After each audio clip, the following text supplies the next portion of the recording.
Southern Australia is heading for the fourth day of an intense heat wave that's brought record-breaking temperatures. The scorching heat has put a strain on electricity supplies and stretched ambulance services. Tomorrow, Victoria is potentially facing its worst bushfire threat since Black Saturday. Strong winds and temperatures over 40 degrees are forecast across the state, and South Australia has also issued a severe bushfire warning for tomorrow. Lisa Whitehead reports.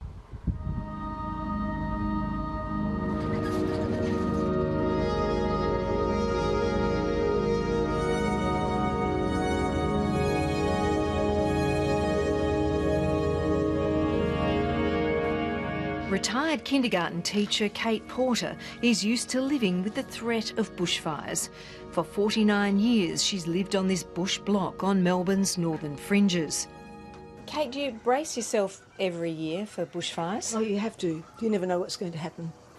You just have to be prepared. Her 2-acre block backs on to state forest in one of the highest bushfire risk areas in Victoria.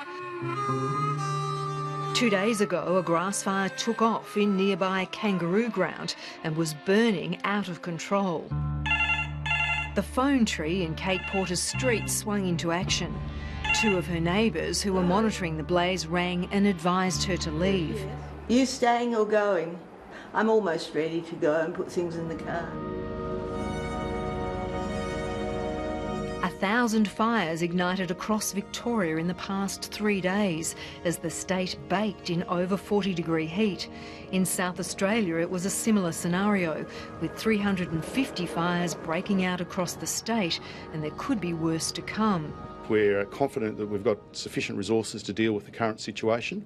However, that could change quite rapidly tomorrow, particularly when the hotter weather and the winds come through. 39 fires are still ablaze in Victoria today, with most concern focusing on the Grampians in the state's northwest. It's a fire in very steep bush country, requires aircraft, significant aircraft, and not many firefighters can get into the exact area of the fire. So it's difficult in that sense. So it's causing us concern and will continue to do so through the night and into tomorrow. Severe fire warnings have been issued for tomorrow as strong winds and searing 43-degree temperatures are predicted in parts of Victoria. Is tomorrow the worst conditions we've seen since Black Saturday? It would be up there, without a doubt. It's not the same conditions as Black Saturday. It's not a code red day. It's across the state will be severe and extreme fire danger ratings. It's got potential. Today, Adelaide's temperature soared to 44.2 degrees. It's recorded 3 consecutive days above 43.5 degrees for the first time.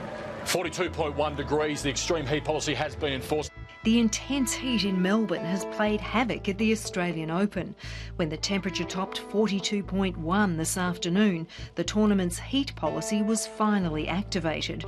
Roofs were closed and play was suspended on outside courts. Play has been suspended. Now they're shutting the roof at High Sense. A Climate Council report released today says the number of hot days across Australia has more than doubled and that climate change is making heat waves more frequent and severe.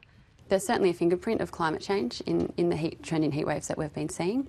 So this means that the change in average temperature that we've seen, which is due to human-induced climate change, has had an impact in the severity and frequency of heat waves that we've been experiencing. In emergency management, I think we've known for some time that there is a whole heap of challenges. Some will argue whether climate change is a reality. I think it's quite clear.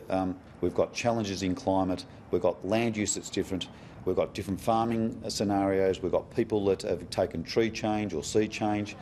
It's a whole heap of things. Hello, Rai. How are you? Would you like me to give you ice cream? With no relief from the extreme temperatures in sight until Saturday, the elderly, the sick and the young are being urged to continue to stay indoors, stay cool and drink plenty of fluids. But some householders have struggled to cope after experiencing blackouts as the heat wave and increased peak demand impacts on electricity supply. In Melbourne's northern suburbs, Naloom Soysa lost power in her Coburg street for 8 hours on Tuesday night. It's like an oven, it's like a furnace. We couldn't open the door because it was so hot outside. The local GP says she was concerned for her elderly neighbours. Elderly people get dehydrated, they can get confused, they get irrational, they can get tachycardia, and then they get heat distress. And that's very difficult because they sometimes can't ask for help or don't know to ask for help. Ambulance Victoria is warning people to prepare for yet another sweltering night, with the overnight temperature in Melbourne not expected to drop below 29 degrees. Now what happens overnight, unfortunately, is the body doesn't get enough time to recover. So we've had one night, then two, then three, now four, and so people that are already ill or the elderly, they've now got a cumulative effect, and their body's not getting enough time to cool down. Kate Porter isn't taking any risks with her health or the weather conditions. Come through, Kate. Will be your room here. A Baptist church agency that regularly checks on her welfare found her a place in respite care. If you're not able to defend your own home, that you should actually leave. I don't think it's wise to stay because you don't know how fierce the fire's going to be. Ever since I've lived there, I think every year, well, if it goes, it goes, and I go.